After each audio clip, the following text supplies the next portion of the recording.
நம்மில் பெரும்பாலானோர் வாரத்தில் ஒரு முறையாவது சிக்கன் கொண்டு செய்யப்படும் உணவுகள் சாப்பிடுவோம். சிக்கன் வைத்து செய்யும் பலவிதமான உணவுகள் நம் நாட்டில் எளிதாக கிடைக்கும். ஆனால் நீங்கள் ஒருபோதும் கோழிகளை வளர்க்கும் மாடர்ன் ஃபார்ம் களை பற்றி கேட்டதுண்டா? இந்த ஃபார்ம் வருடந்தோறும் கோடிக்கணக்கில் வருமானம் பெறுகிறதென்று சொன்னால் நீங்கள் நம்புவீர்களா? 2024 கணக்குகள் படி உலகம் முழுவதும் சிக்கன் மீட் விற்பனை $200 பில்லியன், அதாவது 16 லட்சம் கோடி ரூபாய்க்கு நடந்திருக்கிறது. இப்போது நீங்கள் கேட்கலாம், கோழி வளர்க்க இது என்ன பெரிய விஷயமா என்று. ஆனால் உண்மை என்னவென்றால், மாடர்ன் சிக்கன் ஃபார்மிங் நம்ம நினைப்பது போல் இல்ல. இன்றைக்கு நாம் பார்க்க போறது 10,000 கோழிகள் ஒரே இடத்தில் வளர்க்கப்படும் சிக்கன் ஃபார்ம்ஸ் மற்றும் ஃபேக்டரிஸ் பற்றி தான். அதனால நேரம் வீணாக்காம வீடியோக்குள்ள போயிடலாம். கோழி விவசாயம் ஆரம்பிக்கிறது நல்ல குவாலிட்டி உள்ள முட்டைகளை தேர்ந்தெடுப்பதிலிருந்து தான். பெரிய ஃபார்ம்களில் தினமும் ஆயிரக்கணக்கான முட்டைகள் டெஸ்ட் பண்ண வர்றது. தூய்மையானதும் நல்ல வடிவமும் வலுவான ஷெல் உடையதுமான முட்டைகள் தான் இங்கு தேர்ந்தெடுக்கப்படும். ஹேச்சரிகளில் சுமார் 70% முதல் 80% வரை முட்டைகள் தான் இந்த டெஸ்ட்ல பாஸ் ஆகும். இந்த மாதிரி செலக்ட் பண்ணப்பட்ட முட்டைகள் இன்குபேட்டர் என்று சொல்லப்படும் மெஷின்குள்ள வைக்கப்படுது.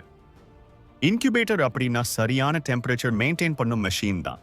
அதில் முட்டைகளுக்கு சுமார் 100 டிகிரி பாரன்ஹீட், அதாவது 37.5 டிகிரி செல்சியஸ் அளவு ஹீட் கொடுக்கப்படும். இந்த இன்குபேட்டருக்குள்ள அந்த முட்டைகள் 21 நாள் வரை வைத்திருப்பாங்க. அந்த மெஷின் ஒவ்வொரு நாளும் பல முறை முட்டைகளை திருப்பும். இப்படி திருப்புறது ரொம்ப முக்கியம், இல்லையன்னா உள்ளுள்ள குஞ்சு நன்றாக வளராது. ஒரு தாய்க்கோழி எப்படி முட்டை கவனிக்கிறாங்களோ, அந்த மெஷின் ஒவ்வொரு முட்டைக்கும் சரியான வெப்பமும் ஈரப்பதமும் கொடுக்கிறது. 21 நாள் கழிச்சு முட்டை உடைந்து குஞ்சுகள் வெளியே வர ஆரம்பிக்குது. முட்டையை உடைக்க அவங்க தலையில இருக்கும் ஒரு சிறிய முட்டைக்கால் என்ற பகுதியை உபயோகிக்கிறாங்க. இந்த ப்ராசஸ்க்கு பல மணி நேரம் பிடிக்கலாம். சூழ்நிலை நல்லா இருந்தா 90% குஞ்சுகளும் பாதுகாப்பாக வெளியே வரும். வெளியே வந்த உடனே அவங்க அதிக எனர்ஜி இருக்காம இருக்கலாம், ஆனா கொஞ்சம் கொஞ்சமா நடக்க ஆரம்பிக்கிறாங்க. அதுக்கப்புறம் இந்த குஞ்சுகளை ஃபார்ம்குள்ள கொண்டு போகிறதுக்கு முன்னாடி ஒவ்வொரு குஞ்சுக்கும் ஒரு ஸ்பெஷல் வேக்சின் கொடுக்கறாங்க. ஒரு சிறிய லிக்விட் டிராப் அல்லது இன்ஜெக்ஷனாக இருக்கலாம். இது மாரெக்ஸ், நியூகாசல் மாதிரியான கோழிகளுக்கு வரும் நோய்களிலிருந்து பாதுகாக்க உதவுது. இந்த வேக்சின் இல்லாதா நிறைய குஞ்சுகள் நோய் வந்து சீக்கிரமே இறக்கலாம். அதனாலதான் வேக்சினேஷன் ரொம்ப முக்கியமானது. வேக்சின் கொடுத்ததுக்கு அப்புறம் குஞ்சுகளை ஒரு சுத்தமானதும் டெம்பரேச்சர் கண்ட்ரோல் பண்ணப்பட்டதுமான ஒரு அறைக்கு மாற்றுவாங்க. அங்க அவங்க சில நாட்கள் ஓய்வெடுத்து வளரும். அந்த அறையில ஹீட் லேம்ப்ஸ் இருக்கு. அது கீழே தான் இந்த குஞ்சுகள் வளர்க்கப்படுறாங்க. சில வாரங்கள் வளர்ந்த பிறகு சில குஞ்சுகள் முட்டையிட செலக்டட் பண்ணுவாங்க. அந்த கோழிகளை மாடர்ன் லேயர் ஃபார்ம் களுக்கு கொண்டு போவாங்க.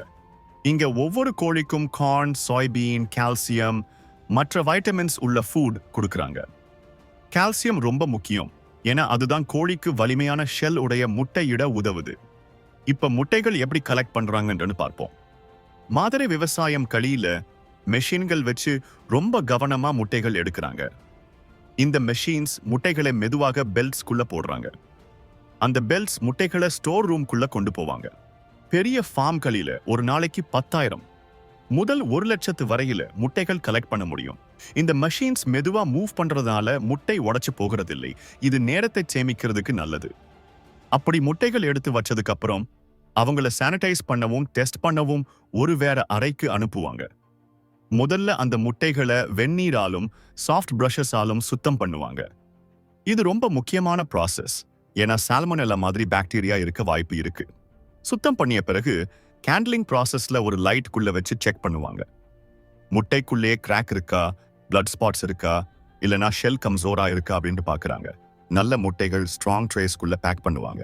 இந்த முட்டைகள் 5 டிகிரி செல்சியஸ் முதல் 7 டிகிரி செல்சியஸ் வரை டெம்பரேச்சர்ல தான் வச்சிருப்பாங்க. அதால சில நாட்கள் ஃப்ரெஷ்ஷா இருக்க முடியும். இவை அடுத்ததாக கடைகள் மற்றும் மார்க்கெட்ஸ்குள்ள அனுப்பப்படும். ஆனா எல்லா குஞ்சுகளையும் முட்டை இடத்துக்காகவே வளர்க்கறதில்ல. சில குஞ்சுகளை இறைச்சிக்காக தேர்ந்தெடுப்பாங்க. அந்த கோழிகளை பிராய்லர் ஃபார்ம்களுக்கு அனுப்புவாங்க. இங்க சீக்கிரமா வளரக்கூடியவும் நல்ல மீட் கொடுக்கக்கூடிய கோழிகள் வளர்க்கப்படுறாங்க.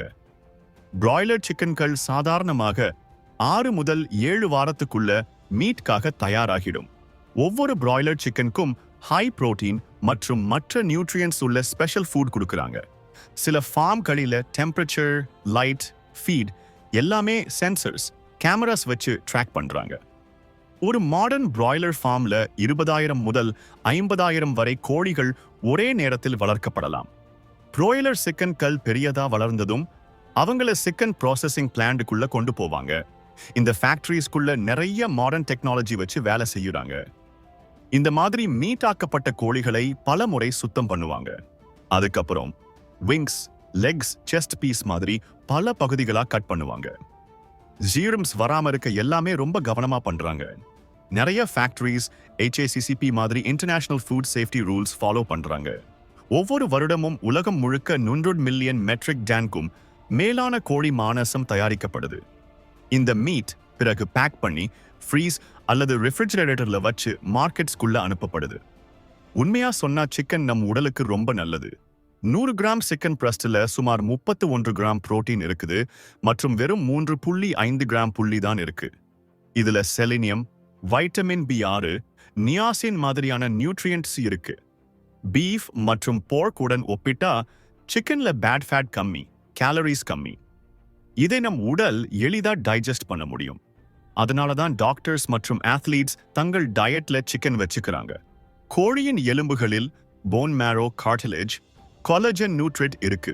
ஆனா சிக்கன் மீட் எண்ணெயில் டீப் ஃப்ரை பண்ணீங்கன்னா அதுல உள்ள நியூட்ரியன்ட்ஸ் கெட்டு போடும். அதனால கிரேவில வச்சு சாப்பிடுறது தான் நல்லது. இப்ப கோழியும் கோழி முட்டையையும் பற்றிய சில ஃபேக்ட்ஸ் பார்ப்போம். அமெரிக்கா, சீனா, பிரேசில் இவற்றுக்கு பிறகு உலகில அதிக சிக்கன் உற்பத்தி பண்ணும் நாடு நம்ம இந்தியா தான். ஒவ்வொரு வருடமும் 4.5 மில்லியன் மெட்ரிக் டன் கோழி இந்தியாவில் உற்பத்தியாகும். அதே மாதிரி கம்மி, கேலரிஸ் கம்மி, 1 கிராம் புரோட்டீன் இருக்குது மற்றும் வெறும் 3.5 கிராம் புள்ளி தான் இருக்கு. இதுல செலினியம், வைட்டமின் B6, நியாசின் மாதிரியான நியூட்ரியன்ட்ஸ் இருக்கு. பீஃப் மற்றும் போர்க் உடன் ஒப்பிட்டா சிக்கன்ல பேட் ஃபேட் கம்மி, கேலரிஸ் கம்மி. இதை நம் உடல் எளிதா டைஜஸ்ட் பண்ண முடியும். அதனால தான் டாக்டர்ஸ் மற்றும் athletes தங்கள் டயட்ல சிக்கன் வச்சுக்கிறாங்க. கோழியின் எலும்புகளில் போன் மேரோ, கார்டிலேஜ், கொலஜன் நியூட்ரிட் இருக்கு. ஆனா சிக்கன் மீட் எண்ணெயில் டீப் ஃப்ரை பண்ணீங்கன்னா அதுல உள்ள நியூட்ரியன்ட்ஸ் கெட்டு போடும். அதனால கிரேவில வச்சு சாப்பிடுறது தான் நல்லது. இப்ப கோழியும் கோழி முட்டையையும் பற்றிய சில ஃபேக்ட்ஸ் பார்ப்போம். அமெரிக்கா, சீனா, பிரேசில் இவற்றுக்கு பிறகு உலகில அதிக சிக்கன் உற்பத்தி பண்ணும் நாடு நம்ம இந்தியா தான். ஒவ்வொரு வருடமும் 4.5 மில்லியன் மெட்ரிக் டன் கோழி இந்தியாவில் உற்பத்தியாகும். அதே மாதிரி உலகத்துல அதிக முட்டை உற்பத்தி பண்றும் நாடுகள்ல 3வது இடம் நம்ம இந்தியாவுக்கு தான். ஒரு வருடத்துக்கு சுமார் 130 பில்லியன், அதாவது 13,000 கோடியை தாண்டும் சிக்கன் எக்ஸ் இந்தியால உற்பத்தி ஆகுது.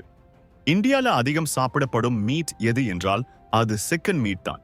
வென்காப் 400, ராஸ் 308, காப் 600 மாதிரியான பிராய்லர் சிக்கன்ஸ் தான் இந்தியால அதிகம் பயன்படுத்தப்படுது. ஏன்னா இவை சீக்கிரம் வளருது மற்றும் அதிக மீட் கொடுக்குது. அமெரிக்கால ஒரு சாதாரண குடிமகன் வருடத்துக்கு 50 கிலோகிராமுக்கும் மேலான சிக்கன் சாப்பிடுறாருன்னு பல கணக்குகள் சொல்றது. இன்னைக்கு நாம் பார்க்கும் வளர்த்த கோழிகள் பழங்காலத்துல வளர்க்கப்பட்ட காடு கோழிகளின் சந்ததியே. கோழிகளை ஒன்று மேலொன்று சண்டை போட விடுறது சிலருக்கு விளையாட்டும், சிலருக்கு தொழிலுமே.